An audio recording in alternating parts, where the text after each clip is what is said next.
사무엘상 28장 5절부터 8절까지 말씀 함께 읽습니다. 5절입니다. 사울이 블레셋 사람들의 군대를 보고 두려워서 그의 마음이 크게 떨린지라. 사울이 여호와께 묻자오되 여호와께서 꿈으로도 우림으로도 선지자로도 그에게 대답하지 아니하시므로 사울이 그의 신하들에게 이르되 나를 위하여 신접한 여인을 찾으라. 내가 그리로 가서 그에게 물으리라 하니 그의 신하들이 그에게 이르되 보소서 엔돌에 신접한 여인이 있나이다. 사울이 다른 옷을 입어 변장하고 그들과 함께 갈새 그들이 밤에 그 여인에게 이르러서는 사울이 이르되 청하노니 나를 위하여 신접한 술법으로 내가 내게 말하는 사람을 불러올리라 하니. 아멘. 오늘 말씀 가운데 하나님의 은혜가 넘치길 간절히 기도합니다. 자, 가슴에 손을 얹으시고 우리 고백할까요? 하나님의 은혜가 지금 저에게 임하기를 기도합니다.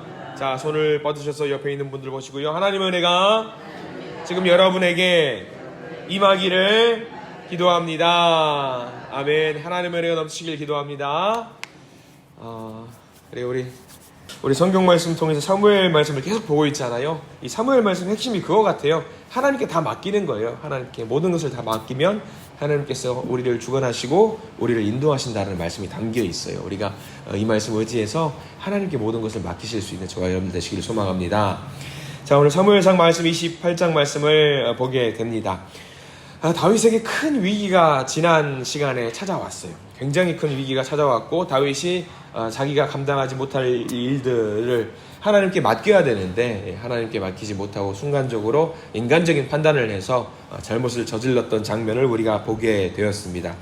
이 위기가 찾아오는 것이 이제 28장에 이제 드러나게 돼요. 자기에게 이제 위기가 찾아오는데 다윗 한 사람에게 위기가 찾아오는 것으로 끝나는 것이 아니라 민족 전체가 위기가 봉착하게 됩니다. 자, 1절 말씀을 우리 한번 볼까요? 우리가 5절부터 읽었지만 1절 말씀을 제가 한번 읽어드리겠습니다. 1절입니다. 눈으로 한번 따라오시기 바랍니다. 그때에 블레셋 사람들이 이스라엘과 싸우려고 군대를 모집한지라. 아기스가 다윗에게 이르되 너는 밝히 알라. 너와 내 사람들이 나와 함께 나가서 군대에 참가할 것이니. 자, 여기 너는 밝히 알라. 너와 내 사람들이 나와 함께 나가서 군대에 참가할 것이니라. 지금 아기스의 말이에요. 이제 블레셋의 가장 이제 5 왕이 이제 모여서 하나의 나라를 만드는 건데 이제 가드라고 하는 가장 강력한 도시 국가입니다. 이 가드가 이제 그 가드에 있는 아기스라는 왕이 이제 말을 하는 겁니다. 누구한테 말을 하냐면 다윗에게 말을 하는 거예요. 나와 함께 나가서 전쟁에 참여하는데 여기 있는 전쟁이 누구하고 싸우는 전쟁이냐면 이제 이스라엘과 싸우는 전쟁에 참여하게 되는 겁니다. 이제 마지막 전쟁이에요. 어떻게 보면 가장 마지막 전쟁이 될 수도 있는 전면전입니다. 전면전. 가장 큰 전쟁이고요. 다윗은 이때 이제 블레셋으로 넘어가서 27장 말씀에 블레셋으로 넘어가서 쉬지 않고 계속 전쟁을 했습니다. 누구랑 전쟁을 했냐면 중요해요. 누구랑 전쟁을 했냐면 이스라엘과 전쟁을 한 게 아니에요. 이 다윗은 이스라엘 남방에서 이스라엘을 괴롭혔던 나라가 있어요. 아말렉이라는 나라가 있는데 이 아말렉과 계속해서 전쟁을 치르게 됩니다. 다윗이 전쟁을 하러 갑니다. 이제 그때 당시 이제 아기스라는 왕을 섬기는 상황이기 때문에 아기스 왕이시여 제가 전쟁을 하러 나갑니다. 누구랑 싸울 건데? 이스라엘 유다 지파와 싸우러 갈 겁니다. 라고 이야기를 하고 전쟁을 하러 가요. 다윗은 이스라엘과 싸우지 않습니다. 유다 지파와 싸우러 가는 것이 아니라 유다 지파를 괴롭히고 있는 아말렉과 싸우러 가요. 그래서 그때까지도 이스라엘을 계속 도와줘요. 아말렉과 전쟁을 하고 이제 아말렉과 싸우고 돌아옵니다. 그래서 승전고를 가지고 와서 전리품을 가지고 와서 왕에게 올리면서 잘 다녀왔습니다. 그럼 이제 아기스는 말을 합니다. 그래 어떻게 이스라엘 민족과 잘 싸우고 왔느냐라고 하면은 잘 싸우고 왔습니다 하고 이제 딱 돌아가는 거죠. 동족과 싸우지 않아요. 다윗 왕은 결코 동족과 싸우지 않아요. 그러나 이제 아기스 이 왕은 다윗을 보면서 무슨 생각을 하냐면 야 이제 우리 사람이 다 되었네. 이제 이스라엘과 싸우고 이제 우리나라 사람이 되었네. 확실하게 내 사람이 되었네 라는 생각을 하게 되는 거죠. 그러면서 이 마음을 가지니까 이제 어떤 생각이 드냐면 그래 이제는 우리가 이스라엘과 전면전을 해도 되겠다라고 생각을 하고 이스라엘과 싸움을 하게 됩니다. 그래서 오늘 말을 하는 거 1절 말씀 제일 끝에 보면 이렇게 나와 있죠. 네가 확실히 알아야 될 게 있다. 다윗아. 뭡니까? 내가 이제 전쟁을 할 거다. 어디랑 전쟁을 하십니까? 이제는 이스라엘과 전면전을 할 생각이다. 너는 비록 이스라엘 출신이긴 하나 반드시 이 전쟁에서 나와 함께 가서 싸워야 한다라고 말을 합니다. 다윗의 잘못된 판단으로 생긴 이제 위기가 이제 수면 위로 드러나게 되는 거지요. 이제 아말렉이나 이방 민족과는 싸울 수 있어요. 그러나 이제는 이스라엘 민족, 동족과 싸움을 해야 되는 상황이 처해지게 된 것이죠. 잘 알아야 돼요. 우리가 지난 시간 말씀을 통해서 다윗이 무엇을 잘못했는지, 이 잘못으로 인해서 어떤 일이 발생을 했는지 이제 드러나게 되는 거죠. 비록 힘들지만 어렵지만 이스라엘에 있었다면, 고되지만 하나님을 찾았다면, 하나님을 완벽하게 의지했다면 이런 상황에서 우리가 이런 상황을 처하지 않았을 겁니다. 전에는 다윗이 이스라엘에 있으니까 이제 나라 대 나라 간의 힘의 균형이 맞춰져 있어요. 블레셋과 이스라엘이 균형이 맞춰져 있었습니다. 근데 지금 이제 이 다윗이 블레셋으로 넘어갔으니까 힘의 균형이 무너져 버렸어요. 이제 블레셋의 방백들이 이스라엘을 두고 걱정할 것이 사라지게 됐으니까 마음을 놓고 이제 이스라엘과 싸워도 되는 상황이 펼쳐지게 되었습니다. 우리 늘 기도해야 되는 이유가 여기 있어요. 기도에서 우리가 하나님 주신 지혜로 말미암아서 우리가 살아가야 될 이유가 거기 있습니다. 하나님께 모든 것을 맡기면 하나님께서 반드시 우리를 주관하시고 우리를 통해 역사하시는 하나님이라는 사실을 우리가 반드시 알고 기억하시기를 축원합니다. 우리가 기도할 때 하나님을 의지한다고 나갈 때 하나님은 반드시 우리를 도와주셔요. 우리를 인도하시고요, 우리를 살리십니다. 그 하나님을 믿고 의지하시는 저와 여러분들 되시기를 간절히 바랍니다. 자, 이제 블레셋이 공격해 옵니다. 사울은 블레셋만으로도 두려움에 떨어요. 그래서 지금 문제가 더 커졌습니다. 전에는 다윗만 신경을 썼다라고 한다면 이제 다윗에다가 뭐까지 더해졌냐면 블레셋까지 더해진 상황입니다. 블레셋과 다윗이 한꺼번에 공격을 해오는 상황이 처해지게 되었습니다. 그래서 5절 말씀, 우리 함께 방금 읽었던 말씀인데요. 5절 말씀 같이 한번 읽어볼까요? 시작! 사울이 블레셋 사람들의 군대를 보고 두려워서 그의 마음이 크게 떨린지라. 사울이 두려워했던 모든 대상이 이제 한꺼번에 오는 거예요. 한꺼번에 찾아오게 됩니다. 사울은 여기서 할 수 있는 게 전혀 없습니다. 그래서 누구를 찾았을까요? 누구를 찾았냐면 이제 그동안에 이제 자기가 이제 고민했던 것들 다 찾는 거예요. 다 찾는 거예요. 이제 6절 말씀에 보면 이렇게 나와 있죠. 사울이 여호와께 묻기도 합니다. 여호와께 꿈으로도 묻기도 하고, 우림은 이제 하나님을 향해서 이제 하나님의 뜻을 물어보는 도구 중에 하나예요. 우림으로도 물어보고요. 선지자를 찾기도 하는데 문제는 6절 제일 끝에 대답하지 아니하심으로라고 나와 있어요. 우리 거기 표시를 좀 해드릴까요? 하나님께서 대답하지 아니하심으로. 왜 대답하지 않으셨을까요? 하나님이 이미 그를 이제 버리셨기 때문에 대답하지 않으신 거죠. 하나님은 자판기가 아니시거든요. 동전 넣었을 때에 내가 원하는 물건을 주시는 그런 분이 아니세요. 사울은 이미 하나님의 뜻을 묻기 위해서 많은 사람들이 준비되어 있었습니다. 제사장이 있었음에도 불구하고 이미 전에 제사장 85명을 죽였던 사람입니다. 하나님을 찾을 만한 사람도 없습니다. 다윗도 없습니다. 아무도 없습니다. 그러니까 이제 사울이 어떻게 하는지 보시기 바랍니다. 7절 말씀입니다. 우리가 방금 읽었던 말씀인데요. 제가 읽어드리겠습니다. 사울이 그의 신하들에게 이르되 나를 위하여 신접한 여인을 찾으라. 여기 신접한 여인이 누구를 말할까요? 무당 같은 존재를 말하는 거예요. 무당 같은. 신접한 여인을 찾으라. 내가 그리로 가서 그에게 물으리라 하니 그의 신하들이 그에게 이르되 오소서 엔돌에 신접한 여인이 있나이다. 여기 문제가 있습니다. 뭐가 문제가 있냐면요. 우리가 방금 7절 이 사울이 신접한 여인, 그러니까 무당을 찾으러 가는데 조금 앞으로 와보셔요. 3절 말씀 한번 볼까요?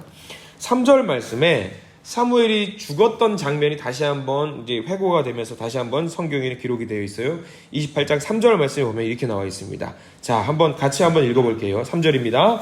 사무엘이 죽었으므로 온 이스라엘이 그를 두고 슬피 울며 그의 고향 라마에 장사하였고 사울은 신접한 자와 박수를 그 땅에서 쫓아내었더라. 이렇게 경황 없는 가운데도 사울이 잘한 게 하나 있어요.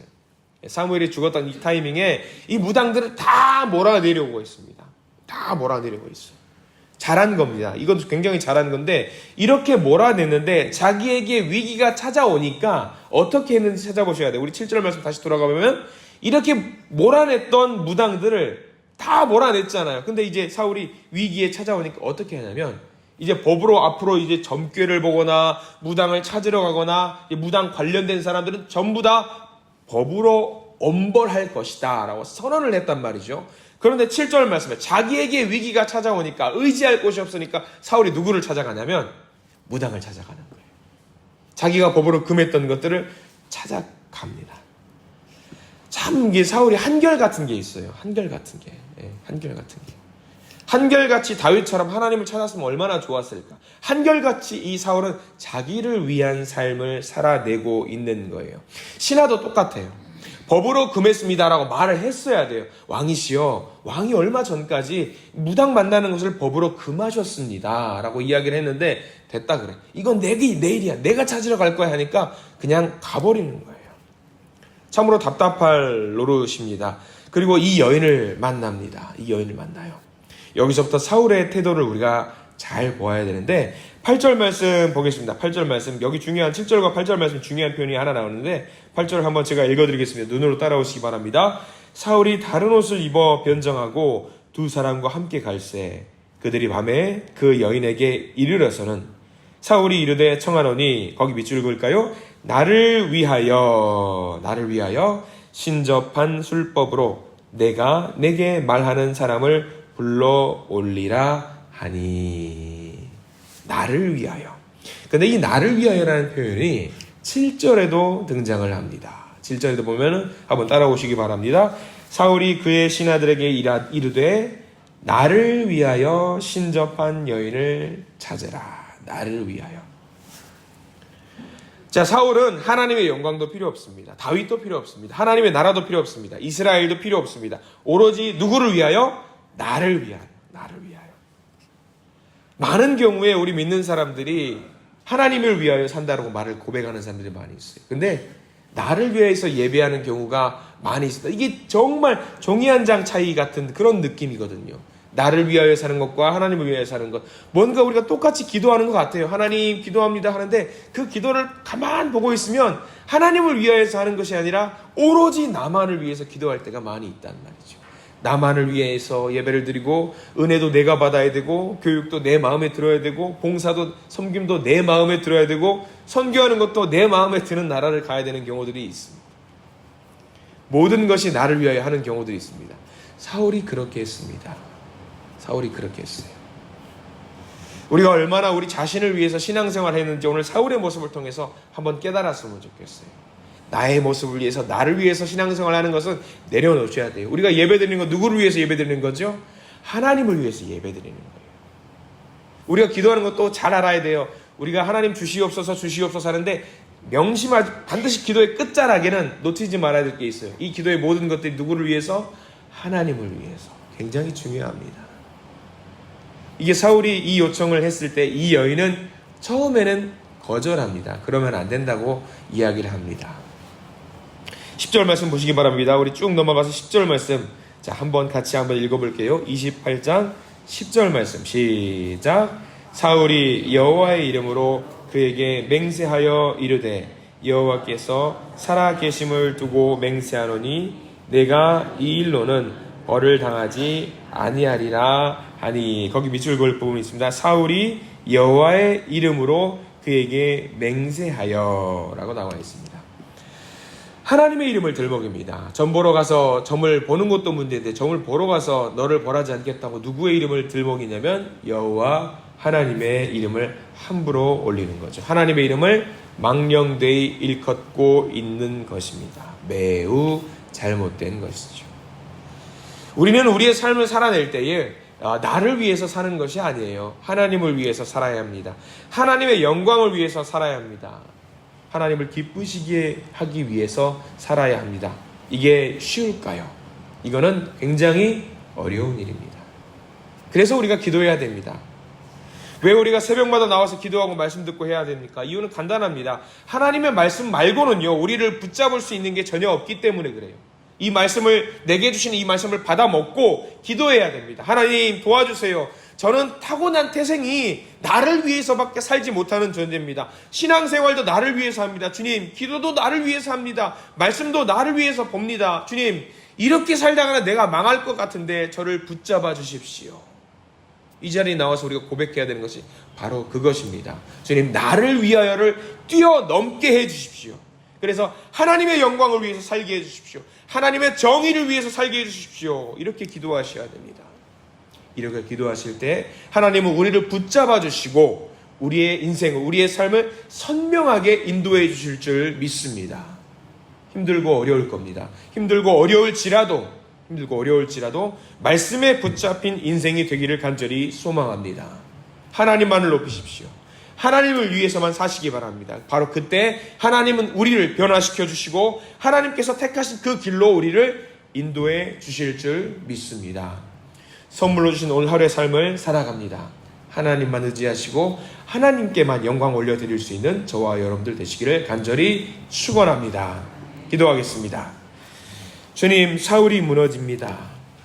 한때는 온 민족이 열광한 대단한 왕이었고 훌륭한 왕이었고 멋진 왕이었습니다. 이 사울왕이 무너지게 된 이유 하나입니다. 나를 위하여, 나를 위하여, 나를 위하여. 나를 위하여 살았던 사울은 초라하게 자기 인생을 이제 망치고 있습니다. 주님, 바라옵기는 우리 인생이 나를 위한 것으로 끝나지 않게 도와주시옵소서.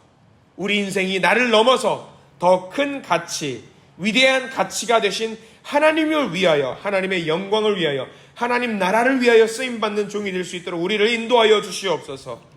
오늘 하루도 믿음으로 살아서 하나님을 기쁘시게 하고 하나님을 영화롭게 할 수 있도록 우리를 도와주시옵소서. 예수 그리스도 이름으로 간절히 기도드립니다. 아멘.